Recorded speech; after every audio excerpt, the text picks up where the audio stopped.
Kenyans, how is our current situation in terms of manufacturing of sugar, manufacture of sugar? We have companies, approximately close to around 17 of them.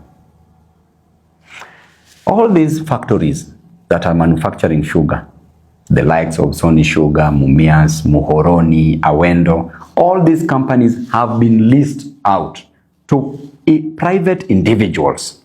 And in these companies, up to date, farmers have not been paid their dues. It means that the companies, the factories are not doing well. Farmers have not been paid.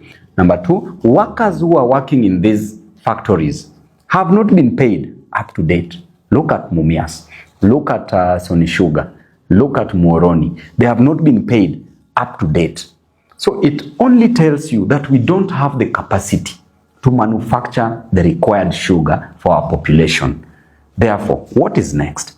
The factories that have been given the leases for over 30 years have specific interest that they are serving, because it is not normal for a country just to lease companies for sugar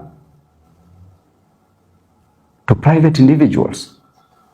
It is not very normal to do it en masse the way it has been done to so many companies, which means that they are reporting specifically maybe to one person, and that is where profit is being accumulated. To make matters worse, even in Mumias Sugar Company, every sugar company, we are not manufacturing. Right now, we are not doing enough. Sugar is imported, then they are repackaged in Mumias and in other factories, coming out with that brand and the name. So it means that the sugar that we are increasing taxes on, the imports that we are increasing taxes on, are brought in Kenya. That tax will be factored in the final price of the sugar. Then after that, they are repackaged in Kenya, then sold at a higher value. So it means that we are going to hurt the consumer. Kenyans who are upper kwa ground are the ones who are going to feel the pinch.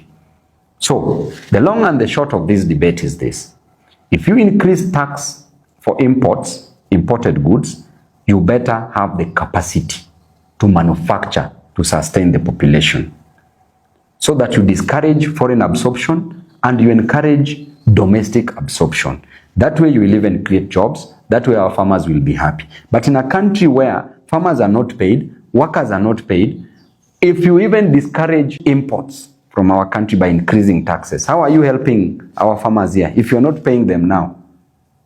What is happening?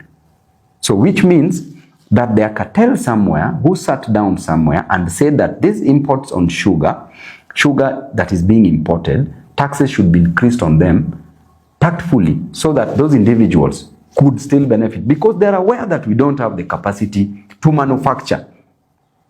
So therefore, we were being treated with so much misrepresentation of facts. And as I started, truth is not truth when it comes from the devil. That debate is done. So any person mwenye akona maneno ati oh Babu, this is this, you are thinking just what type of a brain is that? But anyway, ladies and gentlemen, you remember the famous finance bill that we voted for, and personally I voted no for the finance bill based on a number of reasons.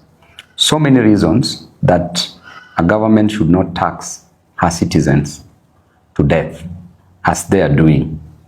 Taxation automatically leads to high cost of living. Overtaxation leads to also unemployment, because if businesses are closed down because of overtaxation, then there will be no employment. I've seen from certain quarters a few individuals with probably little knowledge trying to debate about increasing taxes on imports, especially sugar. I want us to dissect the impact, the consequences, the results of increasing taxes on sugar. Ladies and gentlemen, truth is not truth when it comes from the devil. We were told clearly by the finance chair that the reason why they are increasing taxes on sugar is so that our farmers could get an opportunity to supply canes, sugar cane, to various factories so that we promote local manufacturing and hence leads to job creation. I agree to that extent. But I want you to dig deeper and think, not at face value. But I want to tell you that increasing taxes on imports, especially sugar, where the consumption rate in Kenya is so high, demand is so high, Kenyans consume 1.14 million metric tons, while we are only capable of producing 610,000 metric tons, which means we need over 500,000 metric tons, which we get from imports. So it means that the capacity to produce sugar can only give us 610,000 metric tons. We don't have the capacity still to produce 500,000 metric tons. Then it means that increasing taxes on imports will still increase the price of sugar in Kenya. Why? Because increasing taxes on imports is only desirable and helpful to Kenyans, especially on sugar, if we have the capacity to manufacture sugar that is sufficient for the 57.5, approximately 58 million Kenyans. But if we still don't have that capacity, then increasing taxes on imports only increases the prices of sugar, and Kenyans will still depend on those imports, because the moment we manufacture 610,000 metric tons and we don't have the 500,000 metric tons, we don't have the capacity to manufacture. It means that the demand of sugar, as is always high, will still be there. And therefore, Kenyans will stop focusing on the locally manufactured sugar, which is only 610,000, will want an additional of 500,000 metric tons, which is imported. So therefore, they will still buy this sugar expensively. Now, if you increase taxes on imports, you cure what we call foreign absorption in economics. Excellent. And you promote, if you have the capacity to manufacture, we promote with what we call in politics, domestic absorption. It means that money does not leave our country. Money circulates within our country. Then it means that jobs will be provided. So the moment you are increasing taxes on imports, you should have the capacity to manufacture, to substitute the imported sugar.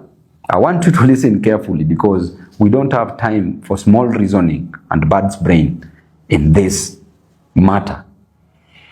So